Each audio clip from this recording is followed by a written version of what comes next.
Welcome to a conversation with our series where we bring special guests on to talk about something we think you all need to hear about. And today, our guests are the hosts of the Hero Maker podcast, Jennifer Morrison and Andrea Shreeman. Welcome, Jennifer and Andrea.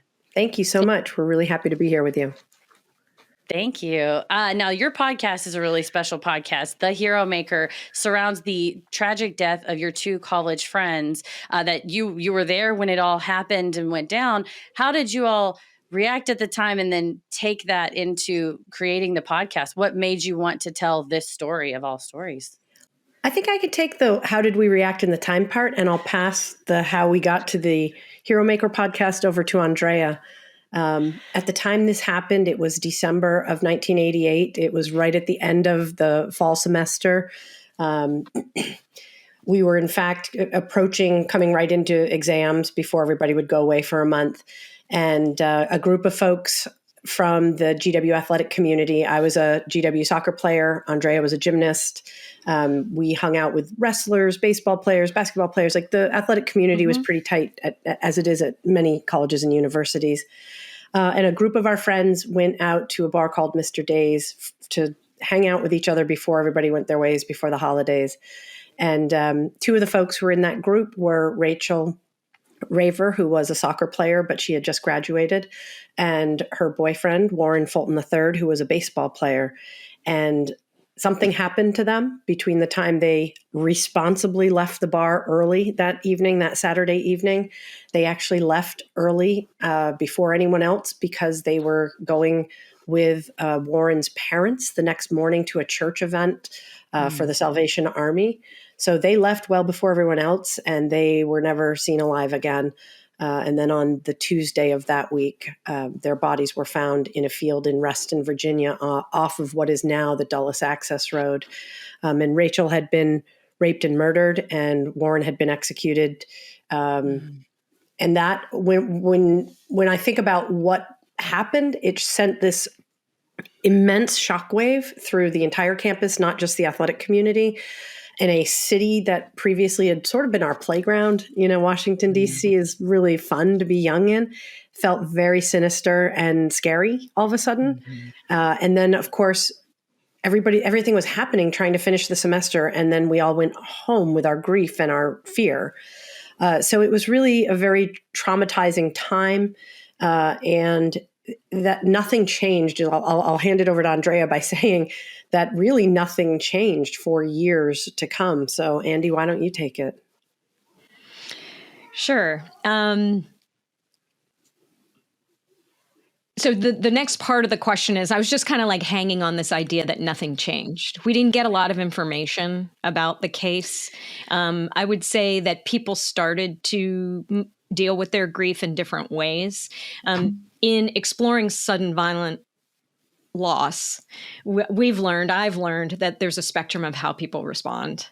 So some people are like, oh, they just shut down and they get smaller and they kind of aren't sure how to navigate their fear and their concern and their upset and the grief.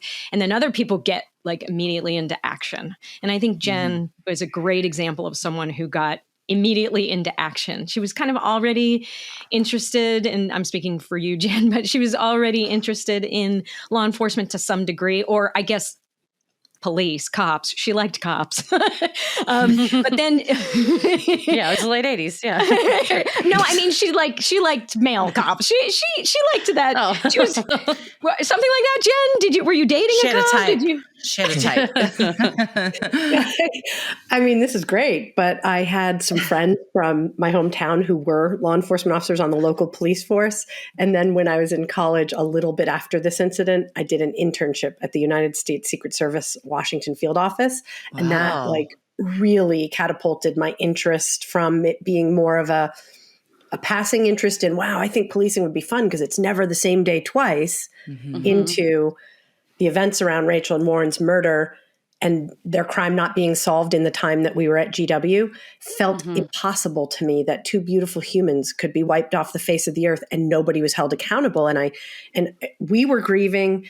I had all these younger soccer players as the captain of the team. I felt responsible for their sense of safety, and there were no answers. And I thought to myself, how how can that be? So in the absence of answers, I felt a keen desire to help families similarly situated and to be able to be empathetic when you're interacting with them as a law enforcement officer. So it's a long way of saying that, yeah, there were plenty of good-looking male cops that I enjoyed knowing, but that's not exactly why I became a police officer. Right, that's my point. Was, like you were kind of, it was a shiny thing for a while, but then there was an internal motivation that kind of clicked in. Mm-hmm. She changed her major.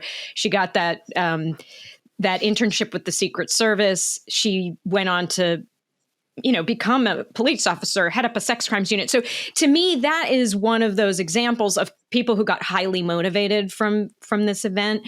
I'm more of someone who kind of shut down a little bit. It triggered me.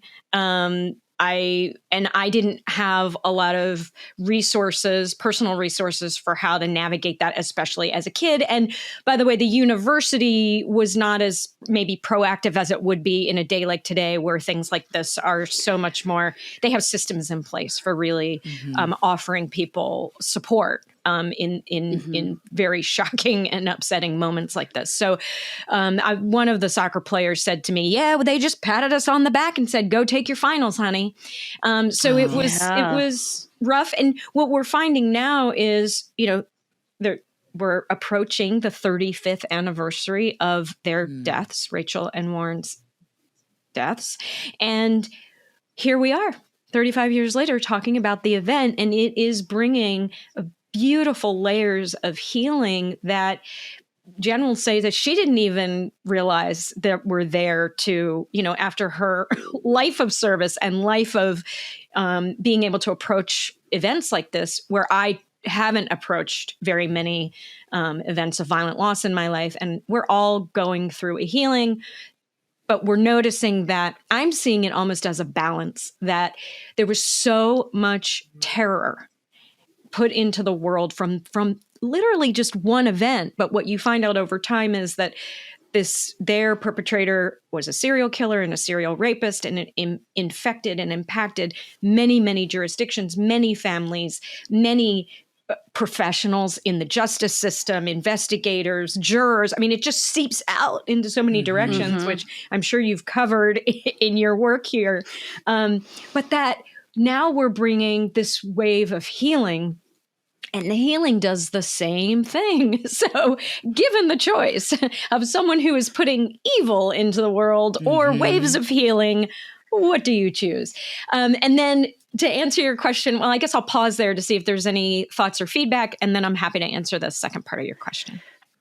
Oh, for sure. Yeah. The Change of Innocence was fascinating for me to hear the day that you all heard they went missing, that next Sunday of, well, where are they? And to hear that some of you all thought maybe they had gone off and eloped because that they were college sweethearts. And it's so sad in any cases, but especially when a missing person that we now know the conclusion of, how your brain fills in the blanks with something so positive until you have suffered such a horrible loss like that. And I'm sure that sort of catastrophizes your worries, of going forward of like, your buddy's missing for a few hours. Well, maybe they're just hanging out. Well, maybe they just eloped. Well, maybe no, it's the worst case scenario. So I'm glad to hear you've turned that into healing, into action, and now into healing as well. Well, it's funny because they were two of the most responsible people in the whole friend group. Like literally, I told you, they left to go home early so they could go to a church event in the morning. The rest of everybody else is out partying till last call, right? When he did not show up for training on Sunday, they always had an optional Sunday training on the baseball team. Everybody knew something was very wrong. And when neither of them showed up for classes / work on Monday, and then again training on Monday, that's when everybody started going into overdrive. And that's where this theory of, well, maybe they eloped. It wouldn't surprise us. They're so in love, type thing. And it was, as you said, a romanticized notion to protect your psyche and your soul from what ultimately became the truth. And this is before cell phones. This is before computers or anything. The way we found out was literally people yelling down the hall in a dorm where a lot of athletes live saying, the news is on, the news is on. And we had gotten a call that something was terribly wrong. And we all ran into this room, and on the TV they were carrying body bags out of a field in Reston, Virginia. And that's how we found out that Rachael wasn't coming back. Oh, Wow. that is beyond heartbreaking. We speak a lot, Andrea, to your point of you don't realize the ripple effect that something like this has on people, because especially when things are covered in the media at the time, we all assume, okay, the friends and family are obviously going to be affected, but you don't take into consideration the lawyers that have to work on this case, the cops, the jurors, at the ripple of their coworkers, and then those coworkers' families, because they are no longer the same person, and just how it really does have what one heinous act can change thousands of people's lives that never even interacted or met before.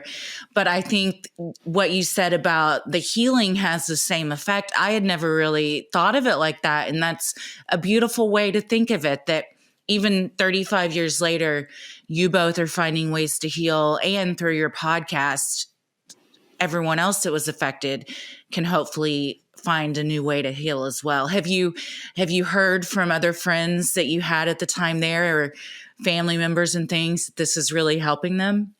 We get a lot of thank yous and 2 thumbs up, and we really appreciate you doing this. And then a professional opinion from our friend Tom Jackman, who's a 2-time Pulitzer Prize-winning journalist at the Washington Post, who was supposed to co-host with Jennifer originally, but then started covering the trials for the January 6th event, and it was like, I apologize, but I haven't seen my wife in a month, and if I come see you after work, she's not going to be happy. I was like, go, Tom.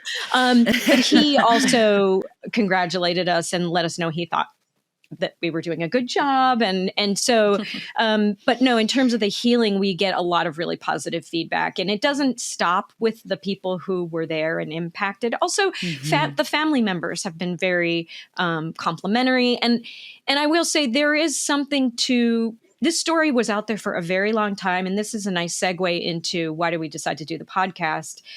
It was out there for a very long time.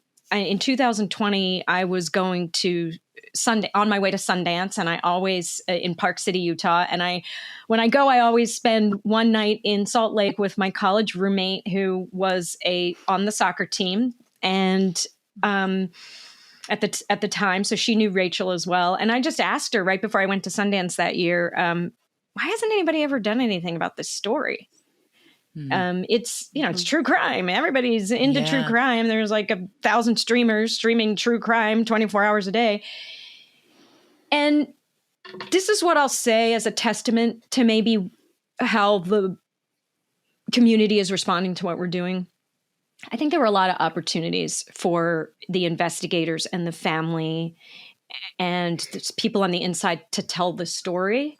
People did come to them at times and request, and they didn't say yes, and they didn't feel completely comfortable. And to some degree, at this point, we've earned a lot of people's trust. And because we're connected, I'm connected, and I'm usually the first person to kind of reach out to people who are involved between me and Jen. I think that because of the proximity too, there's a trust. And so we have the privilege of telling this story and meeting with people who maybe didn't feel comfortable prior to us or me saying that I think I wanted to shepherd this. Right. And the way that kind of rolled out was I asked my roommate, why hasn't anybody ever done this? And I will say a couple years earlier, so 5 years earlier, I had seen a post from Jennifer Morrison, Commissioner Morrison, who is the Commissioner of Public Safety for the state of Vermont. So we should probably say that. She has a highfalutin cop job. Absolutely. Whoa. I had seen a post that she posted in 2015 in her response to the execution of their killer. And it pulled me in. It had so much humanity, so much clarity, so much framing. She related the events to her own life. She talked openly about the impact of this on and losing Rachael and Warren. It was very heartfelt, and I kind of got reconnected with Jennifer at that moment. And that was probably where the early seeds for this were planted. But then after seeing my roommate in 2020, I went off to Sundance and I just started saying to people, yeah, I'm thinking about doing a story about my two friends who were murdered in college. I mean, that pitch right there, seriously, everybody was like, what? Yeah. And then I went, oh, maybe this has legs. Maybe people will care. Maybe people will want to hear this story. So that then started me on the journey. And I'll give you the quick version is I got a development deal with a wonderful television company. They helped me research and we pitched for years, like a year of research, a year of pitching to television companies. None of the television companies purchased it. I got all the rights back. And then I was like, okay, how are we going to tell this story if we're not going to tell it with one of these streamers right now? And then I called Jen and Jen said, yeah, I'll help you tell the story. Well, she asked me if I wanted to be part of a podcast, and I had never heard a podcast. And I mean, I knew what they were. I wasn't living under a rock, but I had never listened to a podcast. And I was like, Shh. I mean, I trusted Andrea. I knew that whatever creative pursuit she was after, I could stand by that. And the deal with Andrea was, I'll participate and be the mouth behind the mic, but you got to do all the research. Cause at the time, I think I was still the chief of police in Colchester. And then subsequent to that, I went back to Burlington Police as the interim chief. So I was at a place in my life where I just didn't have time for like an extracurricular pursuit. So the intentional plan was that Andrea would do all the research on all the other people involved in this case beyond Rachael and Warren's and the deep dive into Rachael and Warren's case. And in each episode, I learn new information from the guests we have because she has curated the guest list and she has connected them to the history of the case. And so part of it is me reacting as a practitioner and as a person who loved Rachael and Warren to what we're learning in real time. And yet she's the historian on this. So two co-hosts, accidental co-hosts, when Tom Jackman had to pull out, with different perspectives watching the same play from the same balcony. So, what a poetic way to describe that. That's a beautiful way. Have you found that new information you may have learned has reopened a lot of wounds, or, you're healing, but is there also new grief that pops up when you maybe learn new information or hear from a person that you hadn't heard from at the time, kind of their perspective? Well, I'd like to tell you that was true, but having spent 33 years in the field of law enforcement, nothing about the depravity of my fellow humans surprises me at this point.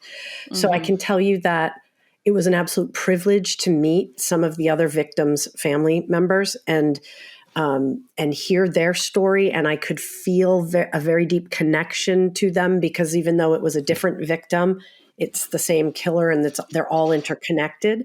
So I did feel tremendous compassion for many of our guests. I have to tell you, I felt like jumping up and rooting for our star witness, Lisa, who's the one who survived one of Prieto's attacks and got him on death row in California. Like that whole interview about her as a grown adult recounting this event that happened when she was 15. And I just wanted to say yes. So yes, I felt very deeply about many of the episodes. All of the episodes actually were either personally or professionally very gratifying. But there was no moment where I learned something that hurt worse than when the event happened in 1988. So the retelling of it, probably because I've been, the coat of armor being built up over 3 decades, did not make it worse. It's only made it better. And the ripple effects are so key. Like, I think people underestimate how big one traumatic event can impact so many lives and indeed a whole community. And in this case, a whole campus.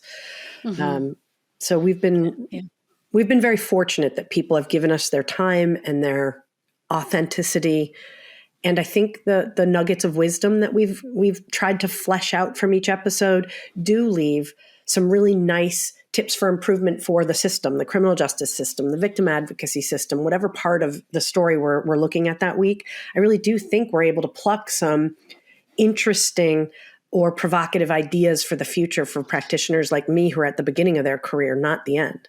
Mm-hmm. Yeah. And that was going to be my question is it's a story well told, and Andrea's skills as a storyteller, being a filmmaker and a writer, and then Jen's skills as a law enforcement practitioner. Where do you all see the role of true crime media in affecting policy changes? And also I noticed I believe it was the first episode, Jen, you were talking about the first 48 being crucial because the media eventually will create their own narrative, and how vital it is that you get to witnesses before the media has created a narrative, but that narrative is going to be created anyway. So I guess what role do you see as true crime media in being responsible, ethical, and making sure that the narrative is victim centric and also brings up these issues of this is going to affect people's entire lives? You know, didn't Rachel's sister ended up becoming kind of an advocate and wanted to, because Rachel wanted to go to law school. So I guess that's my question is what's media's role in storytelling and how that affects real world? I mean, these are real cases that happen to real people that I think sometimes folks get behind a mic and forget that there's the human cost of it. So does storytelling play a part in making things better? And if so, like what can we do all as storytellers to be better? Jen, I know you're gonna. Jackman. Jen, I know you're going to have a great. So you're going with Tom Jackman. I was going to say Kelly McBride. Yeah, So, those were the two I was going to point to, was the Poynter Institute and Tom Jackman's personal observations of how things have changed since the late 80s to now. Mm-hmm. Yeah, go for it. And then I also would love for you to just mention parallel justice too. It's kind of like rewriting the tale, because it's something that has come up. Do you remember that, Jen? The conversation we had? I do. But so the role of the media in reporting true crime. I think that everyone would acknowledge that sensitivity, that intersection of public health and public safety and media reporting has evolved a lot in 35 years. And Tom Jackman himself, who's very, very accomplished in the field of journalism, said that he looks back on some of the stories, whether those are headlines or things he wrote from 3 decades ago, and he's like, oh, I'm embarrassed by that. It's not sensitive. Like I was obviously going for a laugh or for sensationalism, that type of thing. And now as a much more mature person, as a parent, he looks back and has a very different perspective of how that story should be told. Mm-hmm. So the episode with Tom Jackman speaks directly to what you're asking about. Episode 17 of the Hero Maker podcast with Tom Jackman. Star Witness, episode 12. And then we had a really fascinating discussion about this very topic with the executive director of the Poynter Institute, which is the only institute for ethics in media in the country. Thank you, by the way, for having them on, because immediately when I saw that, I went and downloaded their courses on using proper language and terminology in true crime reporting and the impact. So I'd want to hear your perspective as the law enforcement professional and the storytellers, but thank you so much for sharing resources like that. And we'll make sure we link this in the show notes as well, because you're right. That's putting it as an intersection between public health, public safety, and media, because words that you say matter. The narratives you push matter. And speaking about things with empathy and compassion makes other people think about things with empathy and compassion, and not scrape them off, whatever, everybody, it's a dime a dozen, like you said, this old school kind of reporting. So thank you for sharing. But there's also this really cool thing that happened when we did talk to Kelly McBride of the Poynter Institute, where I was listening to Jennifer and Kelly talk and realized that these 3 areas, the police PIOs, right, who were trying to put the story out there of what happened, like factual story, and the public health folks and the media, they all say they have the same goal, and that is to keep the community safe. So if they're not in communication at all, how are they doing it? And the media is probably the one that has they can be a little, Wild West with like, well, we also have to get clicks, right? Yeah, but of course, the public health and the police PIOs, they're not thinking about that. They're thinking about safety and public and keeping the community safe. But there's that moment at the very beginning, and because we're in a 24-hour information cycle, whoever gets out there first That's how the story gets launched. And for a lot of people, there's a lot of misinformation that can get released in the very, very beginning, or conjecture or guesses or whatever. So it really biased takes. Yeah, absolutely. And tons of bias. So to take just a breath and for all of them, if they can, take a moment to go, here's the story we need to put out there, because I don't even know. Do they have 24-hour PIOs, Jen? Oh yeah. Sure. Yeah. But the person who's working at night, right, is probably not the most senior PIO, right? And to clarify, there's public information officers that work within the communications, head of a department, right? Right. Yeah. Correct. Well, and interesting, it might be usually in a smaller police department, there is 1 or 2 PIOs, and they come in the middle of the night when there's a big thing. But what there isn't in a small media market is an editor or a senior manager at 2 a.m. So whoever is watching the shop that night writes the headline, the subheadline, and how the story leads and reads.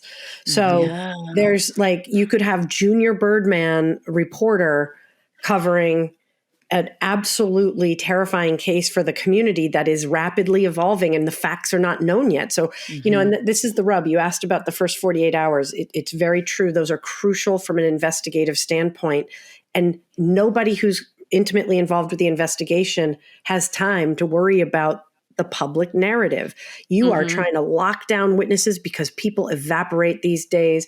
You're trying to gather whatever evidence there is, whether that's physical evidence, digital evidence. You are writing letters to preserve cell tower records, everything you can imagine. The mad grab, is just, you are trying to lock in what you have in the first 48 hours. And yet there's this parallel universe that exists where the media is reporting based sometimes on what the police department has put out, and other times they're going to write. You said it. They're whoever gets the mic first is going to set the story, and it's almost at times like we spend more time correcting the misinformation that goes out there, and so we don't have a perfect answer for that. But the collaboration and the ethical responsibility that the Poynter Institute points out about how newsrooms from top to bottom can work across that public health and policing space to put out narratives that don't further terrorize their community, that don't further raise the level of anxiety for a community that's pretty high on mental health problems already.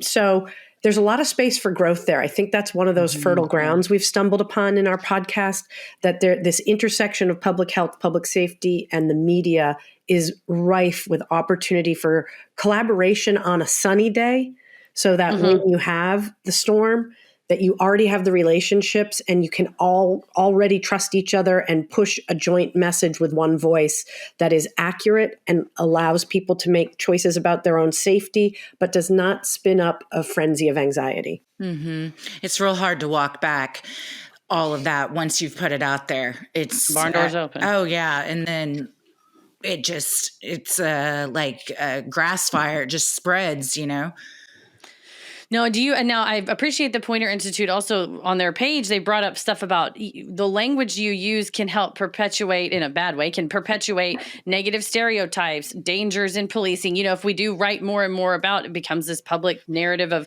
a certain type of people are more predisposed to commit crimes. Therefore, those people are policed stronger. So I think you're right to point of making sure that the community aspect of policing and the community aspect of the media and the narrative of we're all, at the very base level, interested in the same thing. Have you seen in your experience at the high level of law enforcement you're at, areas where the public is pushing for positive policy changes that maybe, like you said, you kind of stumble into? We should have been looking at this already, but until a story was told that brings up this policy issue, the storytelling is so powerful. Now you see a public outcry for some type of improvement in policing, investigative techniques, or law enforcement. Jen, maybe I think this would be a good opportunity to talk about I know you have something brilliant to say because everything you say is so brilliant. It really is. It really is. I was like, I'll listen to you for 5 hours. Oh my gosh. Yeah, you should do hang up. audiobooks. And I think something needs to be acknowledged here about Jennifer. You know, she is a progressive police leader. And I don't know if you still go by that term, Jen, but it's on your LinkedIn. But it must be true. It's on some sort of social media. You know, Jennifer is in a small state that she will say is approximately the same size as a medium-sized American city, and she has but she has federal resources because it's a state and state resources, and she tries new things that she has the flexibility to try because she has the access, but also it's so small that she can kind of oversee it, right? And it's such a great she's such a great person to focus on because hopefully it can be modeled and expanded in different areas that are larger, right? And meeting Jared's side of Center for Counsel was one of these moments where a media product like the Hero Maker podcast pointed out someone who is doing amazing work that is improving the fabric of our society from many, many angles. And Jen got the tingles when she first found out about Center for Counsel and was like, oh, I know, we need this. And maybe that's something you can speak to, Jennifer, because hopefully we can help the good work of that nonprofit spread as well. Because they really are. They're helping incarcerated people, reducing recidivism, and they're also helping police officers and bringing more mindfulness and helping to slow down autonomic nervous response. And that's a good example, Jen. She just said it. So like this Hero Maker podcast journey has introduced me to some work being done, in this case, on the other side of the country at the Center for Counsel, that the second I started looking at their website and hearing Jared talk, I said out loud, like, where has this been my 30 plus years? I needed this. Wow. My people have needed this. Our community and our people who are leaving incarcerative status with no tools in their toolbox to be successful on the outside need this. So, cut to the chase, that episode forged a connection between me and Jared. I got really jazzed about his work. I socialized it with some friends of mine at Department of Corrections that we're working on some other things on. And then my team and I wrote a federal grant to try and bring a 4-year program to Vermont where the Center for Counsel would come and run programs, both with our Department of Corrections clientele and with first responder agencies, to have two totally different types of benefits that will both be really beneficial for the entire Vermont community. And we're just waiting for the U.S. Congress to get their act together to give final approval to that. We're waiting on them to get so much together. Get their shit together, entirely. Yeah, we'll make some phone calls. Everybody call your congressman and be like, vote for this. I mean, you're right when you hear about something like that, because to clarify, the Center for Counsel, it focuses on mindfulness in policing as well as mindfulness with incarcerated individuals, right? With the idea that you utilize techniques of meditation and things that will create a more thoughtful, mindful person. It's way beyond that, and it serves a lot of different constituencies. They work in schools. They actually work with corporations. But Jen, you could speak a little more specifically about the potential impact on police officers would be great. Yeah, so when they've been doing some studies over the last 5 years with police departments that they've partnered with, and it's basically a course that that police officers attend in cohort groups, and everything at the beginning is measured: your blood pressure, you fill out all these surveys about your sleep, the quality of your relationships, this, that, and the other. Lots of data, right?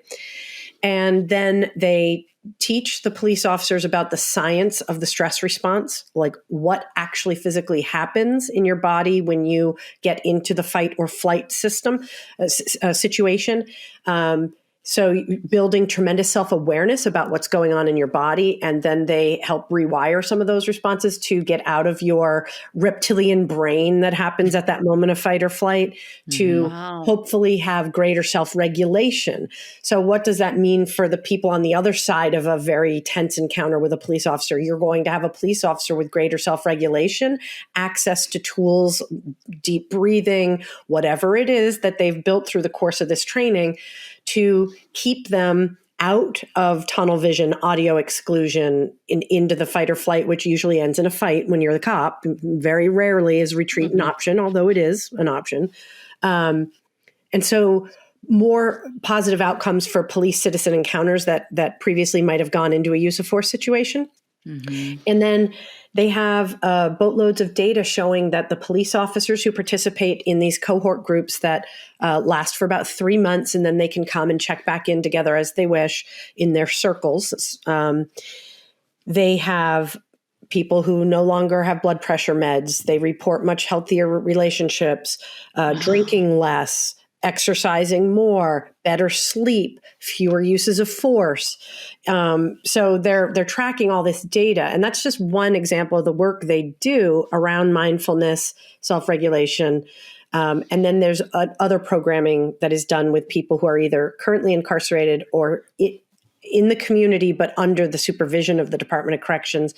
And it is similar but different work that is designed to prepare these people to be leaders, to be ethical, to recognize when a communication is becoming stressful or a situation is potentially becoming a place where you might want to puff your chest out. They're giving them more tools to communicate with empathy and compassion, and to listen and be fully present so that you can actually hear instead of being ready to give your response. And they are having incredible results. I mean, they did work in a prison on the ward where people were in for life without parole, no possibility of parole.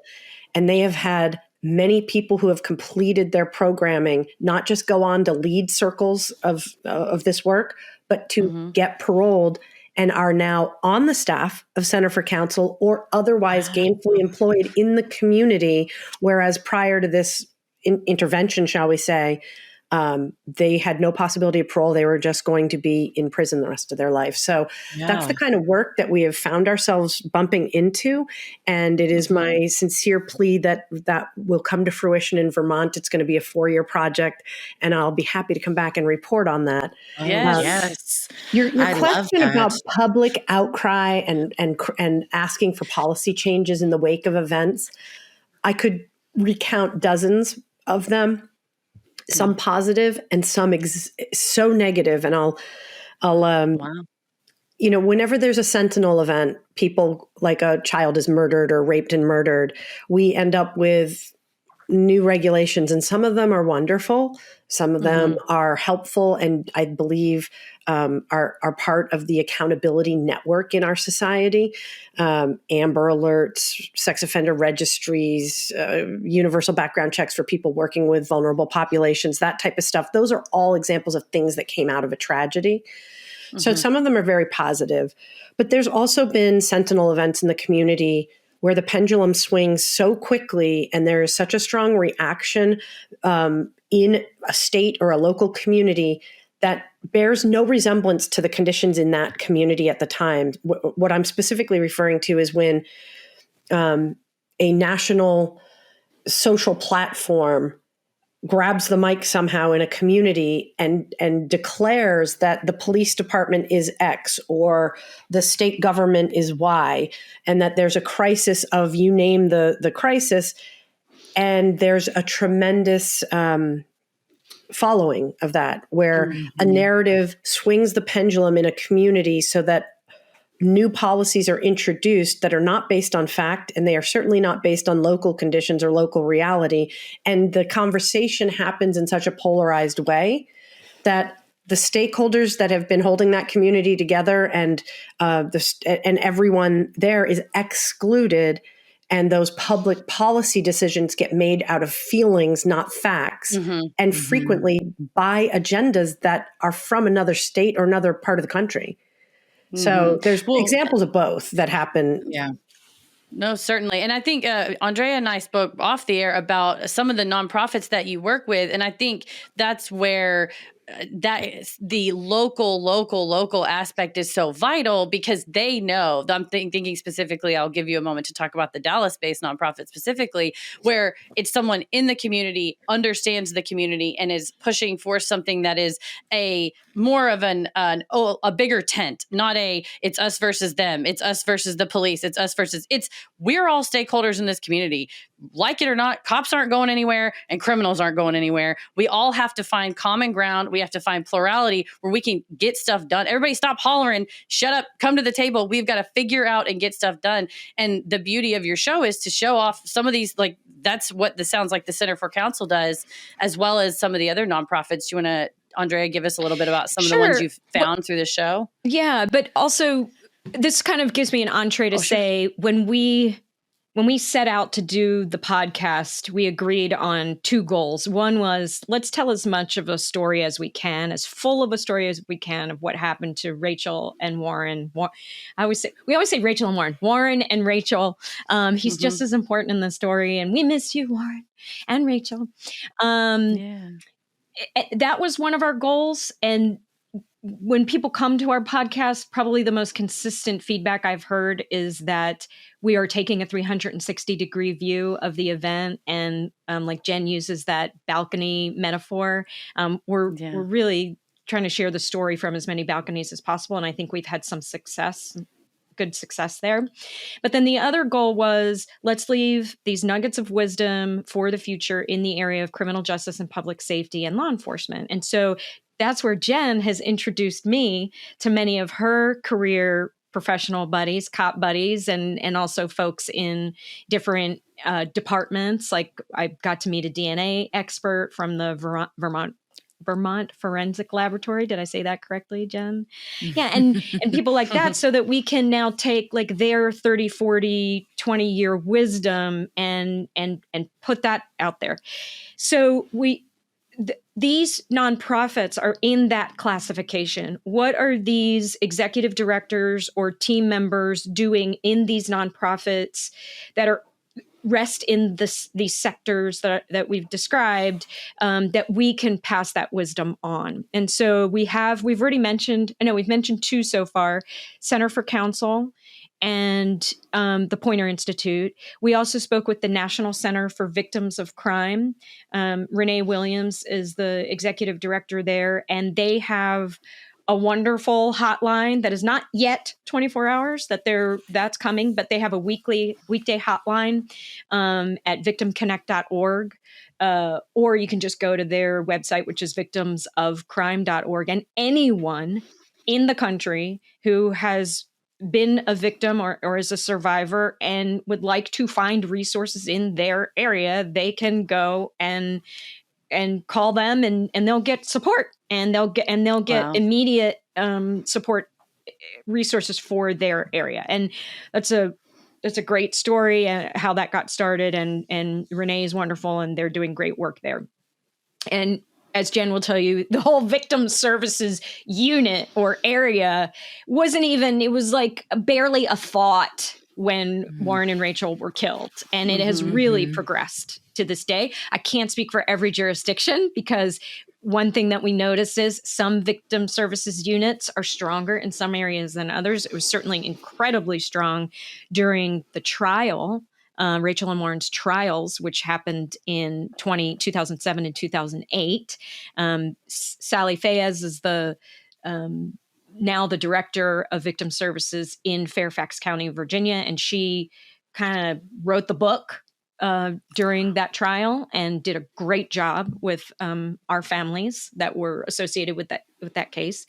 And then the other one that I would share with you is Dallas-based No More Violence, which is run by Trisha Allen, and she I was going to use a gang term, was jumped into it's not exactly, but she was kind of got into this whole field because of her own experience with loss and her proximity to sudden violent loss of kids to gun violence. And that's what she started focusing on, is how can she serve the families that are impacted by gun violence. And now it's just children lost to violence.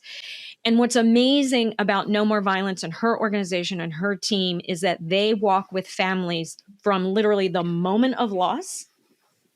Forevs, once you're in the family, you're in the family, and they will show up for you no matter what you need. And it can be things like some families don't have a church home. They don't have a community, and they need community support in this really intense moment of loss.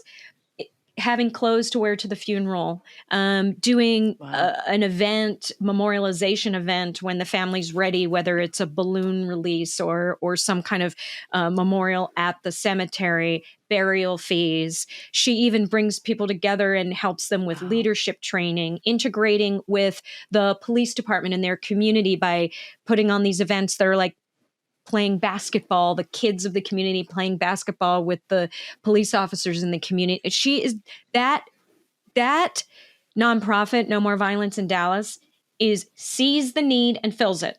Just says, oh, we need this now. We're going to do it.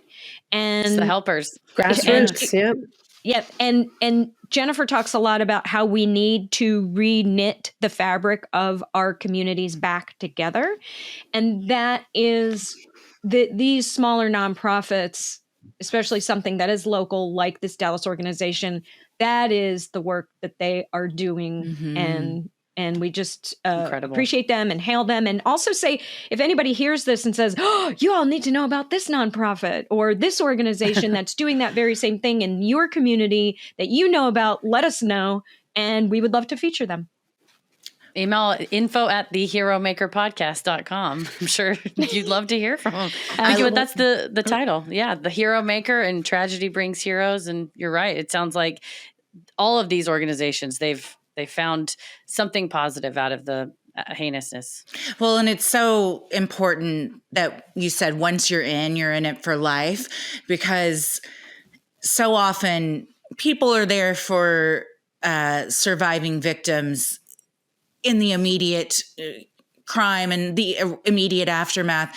But then everyone else's lives go back to normal, but those people's lives will never go back to normal. And so to have that support forever is so important, to know that, like, okay, well, the funeral's done, so see you later. Like, that they know that they're going to have ongoing support, because grief, like we all know, comes in waves and it's different for everyone. So you might think you're okay for a little bit, and then a year later, your lowest point. So to have that continuous support is just paramount, I think, in those situations.